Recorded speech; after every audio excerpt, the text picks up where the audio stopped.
नमस्कार साथियों, एक बार फिर से आपका बहुत बहुत स्वागत करते हैं आपके अपने ही YouTube channel MAY education point में। तो जैसा कि आप लोग जानते हैं कि मैं लगातार कंटिन्यू केमिस्ट्री के बाद चैप्टर नंबर 1 क्लास 10 का लगातार वीडियो डाल रहे हैं, जिसमें से कुछ बचे हुए टॉपिक को आज लेके आए हैं, जिसमें से हम जानेंगे कि एकल विस्थापन अभिक्रिया क्या होता है और उभय विस्थापन अभिक्रिया। इससे पहले रासायनिक अभिक्रिया के जो भी प्रकार होता है उसके बारे में मैंने कवर करवा दिया है पिछले वीडियो में। उस वीडियो को आप डिस्क्रिप्शन में जाके देख सकते हैं, जिसमें पहला अभिक्रिया था संयोजन या संश्लेषण अभिक्रिया, और दूसरा था वियोजन या अपघटन अभिक्रिया, और तीसरा था वैद्युत अपघटन अभिक्रिया। आज हम लोगों का चौथा अभिक्रिया है एकल विस्थापन अभिक्रिया, जिसे इंग्लिश में कहते हैं single displacement reaction. Single displacement reaction, single मतलब एक, यानी कि अकेला होता है, एकल का अर्थ एक होता है। दूसरा मेरा यानी कि पांचवा है उभय विस्थापन अभिक्रिया, जिसको द्वि विस्थापन अभिक्रिया भी कहा जाता है। इसको इंग्लिश में डबल डिस्प्लेसमेंट रिएक्शन कहते हैं। तो इस अभिक्रिया को हम आज एग्जाम्पल के जरिए समझेंगे कि होता क्या है, इसका एग्जाम्पल क्या होगा। और ये दोनों अभिक्रिया काफी इंपॉर्टेंट है, लगभग हर एक एग्जाम में आ ही जाता है क्वेश्चन विस्थापन अभिक्रिया से, उभय विस्थापन अभिक्रिया हो या एकल विस्थापन अभिक्रिया। टोटल 10 या 11 अभिक्रिया के बारे में हम लोग जानेंगे, जिसमें से 2-3 अभिक्रिया काफ़ी इंपॉर्टेंट है बोर्ड की दृष्टि से। तो हम यहाँ पे जानेंगे कि एकल विस्थापन अभिक्रिया किसे कहते हैं। ऐसे इससे एक अर्थ निकलता है कि एकल का अर्थ एक होता है, और विस्थापन मतलब उसकी जगह से हटा देना, डिस्प्लेसमेंट कर देना, एक जगह चेंज कर देना। मतलब अन्य परमाणु आएगा, अन्य कंपाउंड आएगा, उस परमाणु को उसमें जो तत्व उपस्थित होगा उसको विस्थापित कर देगा, मतलब उसकी जगह से हटा के उसका जगह वो खुद ब खुद ले लेगा। तो एकल विस्थापन अभिक्रिया कहते किसके हैं? तो वैसे अभिक्रिया जिसमें किसी यौगिक में उपस्थित परमाणु या परमाणुओं के समूह अन्य परमाणुओं द्वारा विस्थापित कर दिया जाता है, अर्थात डिस्प्लेसमेंट करवा दिया जाता है। तो वैसे अभिक्रिया को हम एकल विस्थापन अभिक्रिया बोलते हैं। वैसे अभिक्रिया जिसमें किसी यौगिक में उपस्थित परमाणु या परमाणुओं का समूह अन्य परमाणुओं के द्वारा विस्थापित कर दिया जाता है, उसे हम एकल विस्थापन अभिक्रिया बोलते हैं। या हम दूसरे लैंग्वेज में भी इसको बोल सकते हैं कि वैसी अभिक्रिया जिसमें कोई अधिक क्रियाशील वाला धातु कम क्रियाशील वाले धातु को विस्थापित कर देता है, वैसे अभिक्रिया को एकल विस्थापन अभिक्रिया कहते हैं। जिसे हम एग्जाम्पल के समझेंगे तो काफ़ी बेटर तरीके से समझ सकते हैं और आसानी से समझ सकते हैं।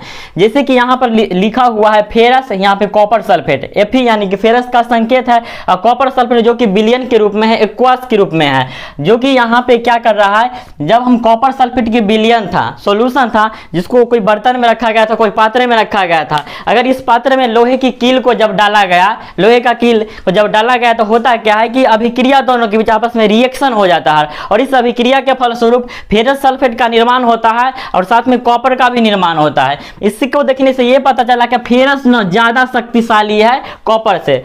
शक्तिशाली ताकतवर कहने का मतलब ये नहीं कि उसके पास बॉडी ज्यादा होगा, ऐसा कुछ नहीं है, बल्कि इससे ज्यादा एक्टिविटीज के पास है, ये किसी से जल्दी अभिक्रिया कर लेता है। इसमें इलेक्ट्रॉन त्यागने की क्षमता ज्यादा मात्रा में पाया जाता है, ये जल्दी जल्दी इलेक्ट्रॉनों की त्याग करते हैं।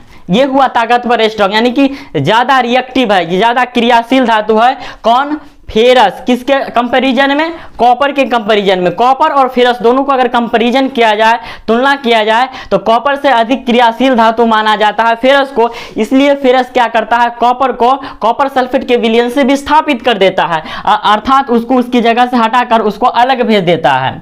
यानी कि हम इस तरीके से डिफाइन कर सकते हैं और कह सकते हैं कि वैसी अभिक्रिया जिसमें कोई अधिक क्रियाशील वाला धातु कम क्रियाशील वाला धातु को उसके कंपाउंड से अलग कर देता है, जो उसके अवयवों से अलग कर देता है। जैसे कि कॉपर सल्फेट एक यौगिक था, यहाँ पे विलयन के रूप में है, जिसमें कॉपर था सल्फेट के साथ, और फेरस आकर इस कॉपर को वहां से हटा दिया, मतलब एक साथ था, तो यहाँ पे निर्माण कर लिया फेरस सल्फेट का और कॉपर अलग हो गया। तो इस तरीके से हम समझ सकते हैं। एक और भी एग्जाम्पल मैंने लिख रखा है, जो कि जिंक का और कॉपर सल्फेट का है। अगर कॉपर सल्फेट के विलयन में जिंक को डाला जाता है, तो जिंक क्या करता है, कॉपर को विस्थापित करके जिंक सल्फेट का निर्माण करता है, और साथ में कॉपर अलग हो जाता है। तो यहाँ पर हम देख सकते हैं कॉपर से अधिक क्रियाशील धातु जिंक है। जिंक यानी कि जस्ता को बोला जाता है, जिसका परमाणु संख्या 30 होता है। और कॉपर यानी कि कॉपर तांबा, ये भी धातु है, लेकिन ये क्या है, कम क्रियाशील धातु है, और ये अधिक क्रियाशील धातु है। तो ये अधिक क्रियाशील धातु था और कम क्रियाशील धातु को विस्थापित कर सकता है। तो हम बोल सकते हैं ना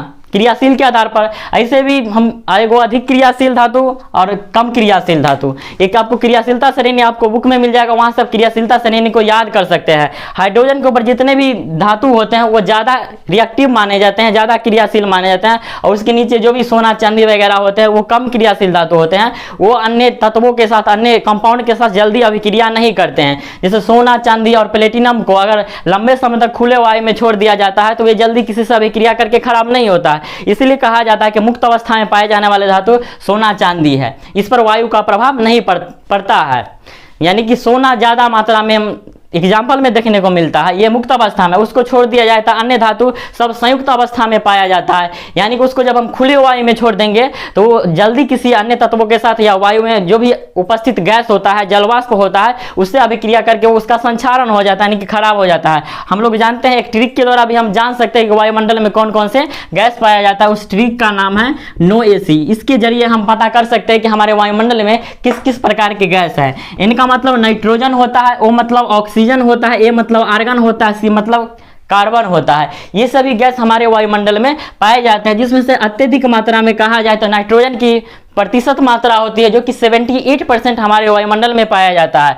कार्बन जो कि कार्बन के रूप में 0.02%, और ये अगर CO2 के रूप में कहा जाए तो 0.03% के रूप में पाया जाता है।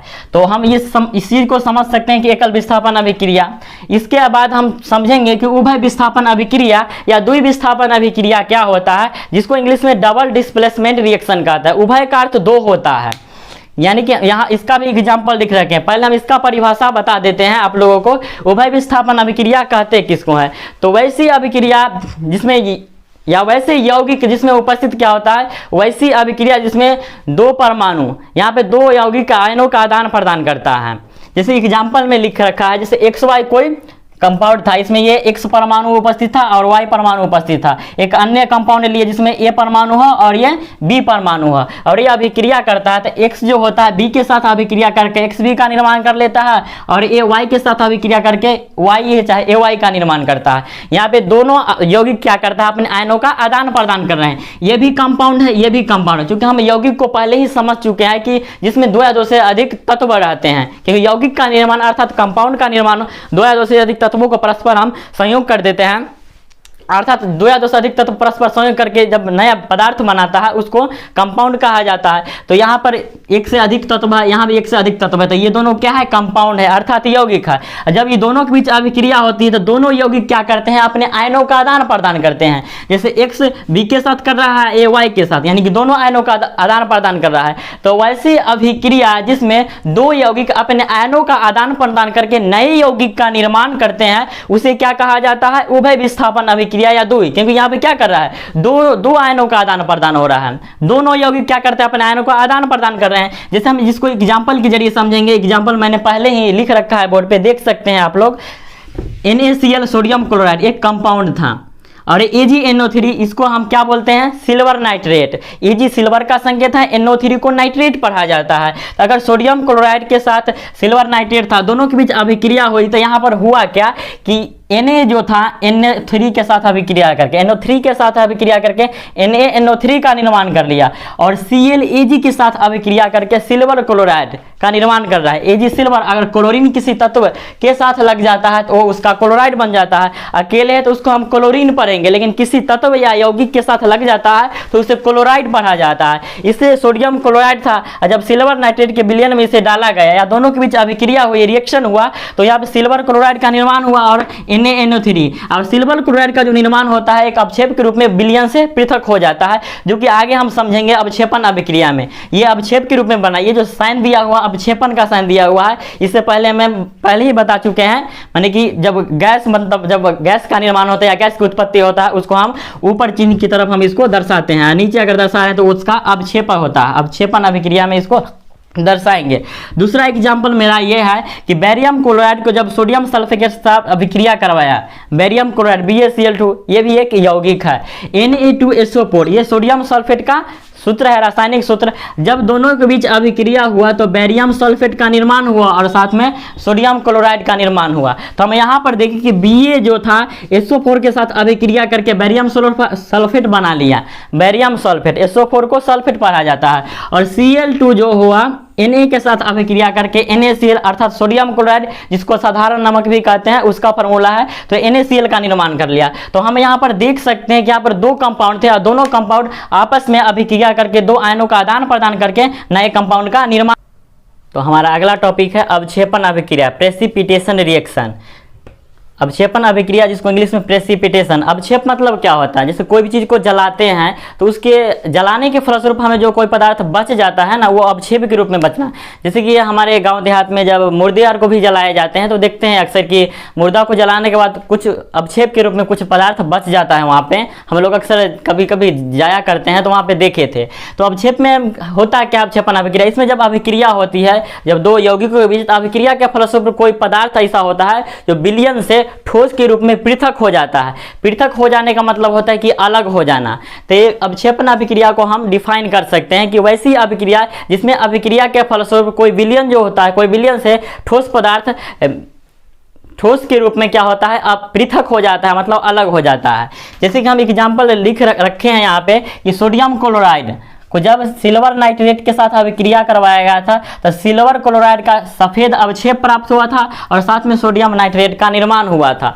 तो यहाँ पर जो भी अभिक्रिया होगी अवक्षेपण अभिक्रिया में, इस अभिक्रिया में अभिक्रिया के फलस्वरूप जो प्रतिफल होंगे वो ठोस के रूप में क्या होंगे, विलयन से पृथक हो जाते हैं, अर्थात अलग हो जाते हैं। तो वैसे अभिक्रिया को अवक्षेपण अभिक्रिया अर्थात प्रेसिपिटेशन रिएक्शन कहते हैं। जैसे कि एग्जाम्पल में यहाँ पे देख रहे हैं कि कंपाउंड था NaCl सोडियम क्लोराइड, और जब इसको सिल्वर नाइट्रेट AgNO3 के साथ अभिक्रिया करवाया तो AgCl का निर्माण हुआ। तो AgCl यानी कि Ag नाइट्रेट विलयन के साथ था, लेकिन विलयन के साथ था सिल्वर यानी कि चांदी, लेकिन क्या किसके साथ हो गया, अब क्लोरीन के साथ हो गया। ये क्लोरीन के साथ अभिक्रिया करके सिल्वर क्लोराइड अर्थात AgCl का निर्माण कर दिया, जो कि ठोस अवक्षेप के रूप में बन रहा है। और ये ठोस अवक्षेप के रूप में किसी और के साथ था, यानी कि उसके सॉल्यूशन के साथ अन्य कंपाउंड के साथ था, और उससे ये अलग होकर के सिल्वर क्लोराइड की सफेद अवक्षेप के रूप में प्राप्त करता है। तो हम कह सकते हैं कि वैसी अभिक्रिया जिसमें अभिक्रिया के फलस्वरूप कोई पदार्थ जो होता है विलयन से ठोस के रूप में विलयन से पृथक हो जाता है, अर्थात अलग हो जाता है, तो वैसे अभिक्रिया को अवक्षेपण अभिक्रिया कहा जाता है। और हमारा अगला टॉपिक है 7 नंबर,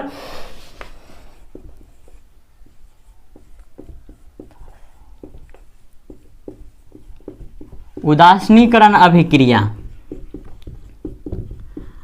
उदासीनीकरण अभिक्रिया, और ये अभिक्रिया सभी अभिक्रियाओं में से काफ़ी इंपॉर्टेंट है और यह अभिक्रिया को आप आसानी से समझ सकते हैं। क्योंकि ये पहला चैप्टर है रासायनिक अभिक्रिया एवं समीकरण, इसके बारे में थोड़ा जिक्र किया हुआ है। सेकेंड चैप्टर अर्थात अम्ल भस्म तथा लवण एसिड बेस एंड सॉल्ट, उसमें भी इसके बारे में थोड़ी पढ़ रही है। लेकिन जब यहाँ पे हम अगर समझ जाते हैं तो वहाँ भी समझने में हमें काफ़ी सहूलियत हो गया और आसानी पूर्वक इस पॉइंट को हम समझ सकते हैं कि उदासीनीकरण अभिक्रिया क्या होता है, जिसको इंग्लिश में न्यूट्रलाइजेशन रिएक्शन कहते हैं। उदासीनीकरण यानी कि उदासीन कर देता है।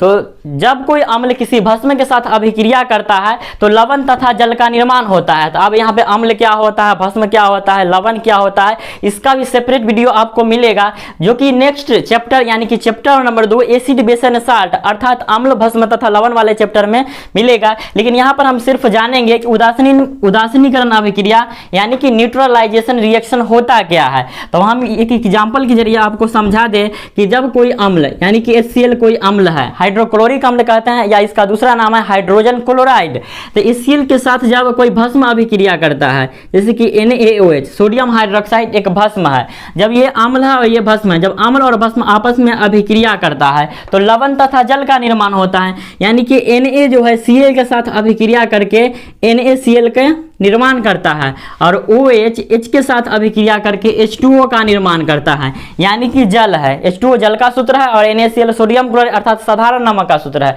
तब यहाँ पर हम देखिए कि ये अम्ल था और ये भस्म है और आपस में अभिक्रिया करके क्या बनाया, लवण तथा जल का निर्माण किया। क्योंकि NaCl साधारण नमक को ही लवण कहा जाता है और इंग्लिश में साल्ट कहते हैं लवण को। तो यहाँ पर एसिड था, इसको एसिड बोला जाता है, इसको बेस बोलते हैं, इसको साल्ट। ये तो समझ ही रहे हैं, जल मतलब वाटर, इससे कौन नहीं समझेगा, जल।